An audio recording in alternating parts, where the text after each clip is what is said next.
Good morning, students. Today I am going to continue my lecture for +1 Arts Political Science, and the name of the chapter is Right. Now let us start. Rights that are given in our constitutions. Our rights ensure that authority of the state is exercised without violating the sensitivity of individual life and liberty. इसका मतलब है कि जो state है उसकी responsibility है वो human rights को वायलेट किए बिना उनकी प्रोटेक्शन करे, उनको इंडिविजुअल लाइफ एंड लिबर्टी को प्रोवाइड करे. स्टेट में भी सॉवरन अथॉरिटी, लॉ जो ये बनाती है may be enforced with force, but जो सॉवरन स्टेट है exist not for its own sake but for the sake of individuals. अगर हम बात करें people who matter more and is their well-being, that must be pursued by the government in power.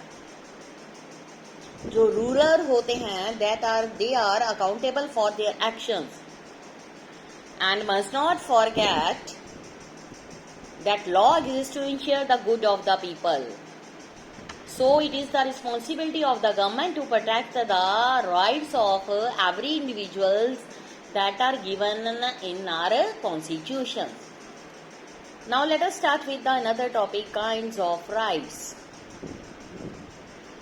अगर हम बात करते हैं in modern country like India, in a democratic country like India, today begin by drawing up a charter of political rights.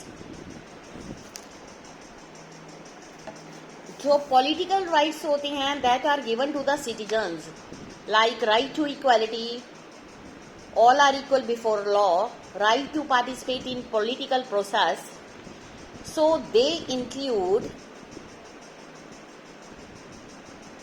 many other rights such as right to vote, elect representatives, right to contest elections, right to form political parties, join them.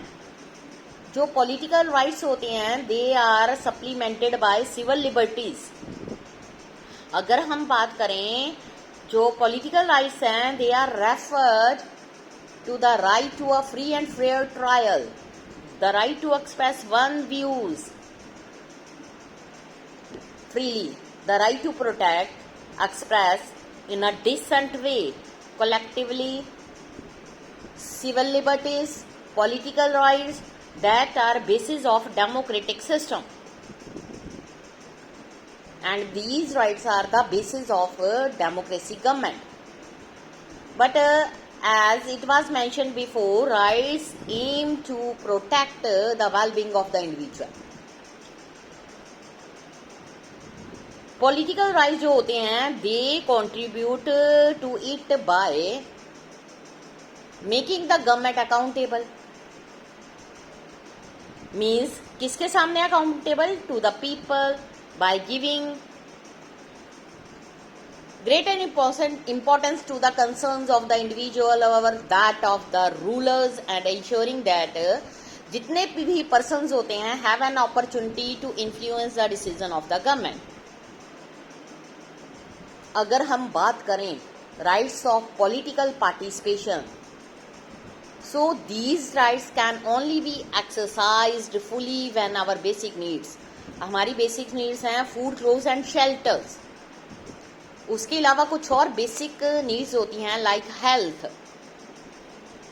वो इसमें ये हमें बताया गया है for a person living on the pavement struggling to meet these basic needs, political rights by themselves have little value.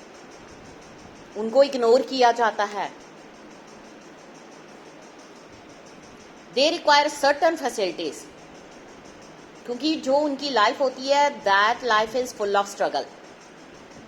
So they need adequate wage to meet there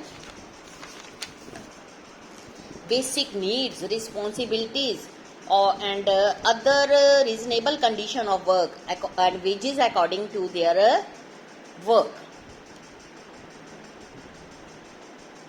जो democratic societies होती हैं they are beginning to recognize these obligations providing economic rights.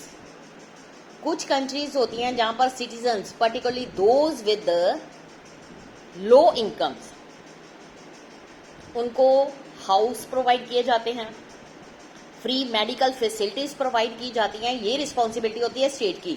अगर हम दूसरे शब्द में दूसरे words में यूज करें, अनएम्प्लॉयड पर्सन जो होता है उसको एम्प्लॉयमेंट अपॉर्चुनिटीज प्रोवाइड की जाती हैं at a minimum wages so that they can meet their basic necessities.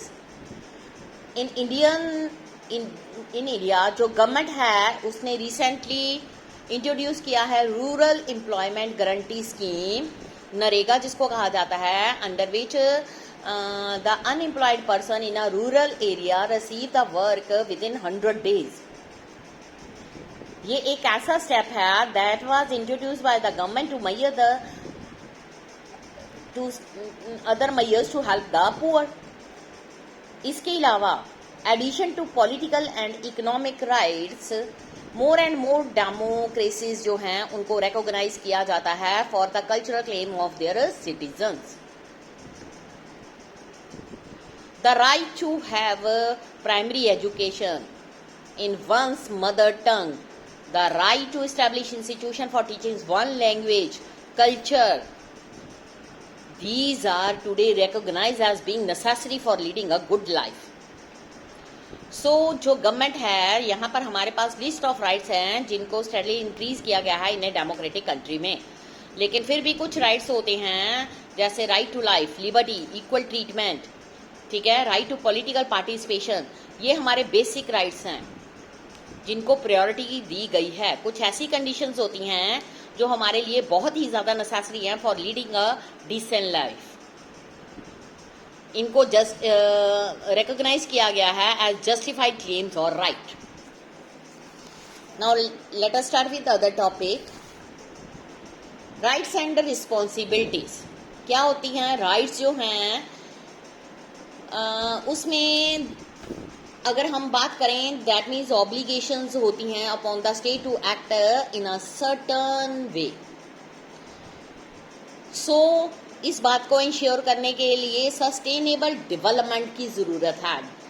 This is the development without damaging the environment, but also place obligation upon each of us. Firstly अगर हम बात करें, they compel us to think not just of our own personal needs and interest but to defend something as being good for all us. इसका मतलब क्या हुआ? For example जैसे protecting the ozone layer, minimising air water pollution, maintaining the green cover by planting new trees, preventing cutting down of forest, maintaining the ecological balance. ये ऐसी things हैं that are essential for all of us. इनको common goods का नाम दिया गया है that we must act to protect ourself as well as the future generations who are entitled to inherit a safe and clean world without which they cannot lead a reasonable good life. अगर हम बात करें they require that I respect the rights of other. If I say I must be given the right to express my view, I must also grant the same right to others. If I do not want other to interfere in the choices I make, the dress I wear or the music I listen to, I must refrain from interesting in the choices that other make. I must leave them free to choose their music, clothes. I cannot use the right to free speech or to incite a crowd to kill many neighbors. In exercising my rights, it is my responsibility. I cannot deprive the rights of other. My rights, in other words, these rights are limited by the principle of equal and some rights for all.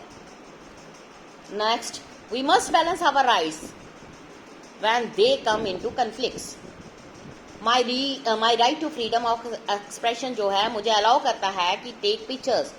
If I take pictures of a person bathing in his house without his consent and post them on internet, that would be a violation of his right to privacy.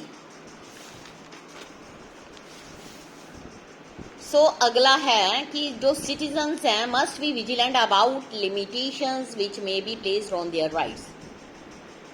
Currently अगर हम debate करें topic that are concern with the increase restrictions, many government जो है imposing the civil liberties to the citizens on the ground of national security. Protecting national security may be defended as necessary for safeguard the rights as well as well-being of a citizen. But जो कुछ instructions होती हैं वो compulsory होती हैं, necessary होती हैं कि हम उनको इम्पोज करें फॉर सिक्योरिटी themselves। ये एक थ्रेट है to the rights of the people.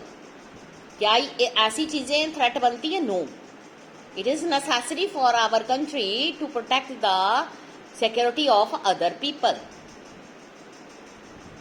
ऐसी सिचुएशंस में जो क्वेश्चंस हैं वो हैं कि ये क्या पर्सन जो है poses an imminent threat to the society, even arrested person should be allowed legally counsel and the opportunity to present case before a magistrate or a court of law.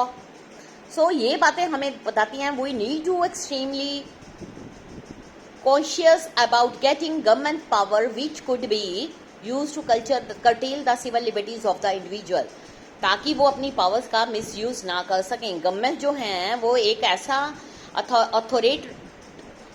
Authoritarian होनी चाहिए undermine that very reason for which government exist. Namely अगर हम बात करें the wellbeing of the members of the state, even though rights जो हैं never be absolute. हमें vigilant होना चाहिए, प्रोटेक्ट करने चाहिए आवर राइट्स को, इवन अपनी सोसाइटी के लिए। ये चैप्टर यहीं पर फिनिश होता है। नेक्स्ट हम कल अगला स्टार्ट करेंगे डेवलपमेंट। Thank you students.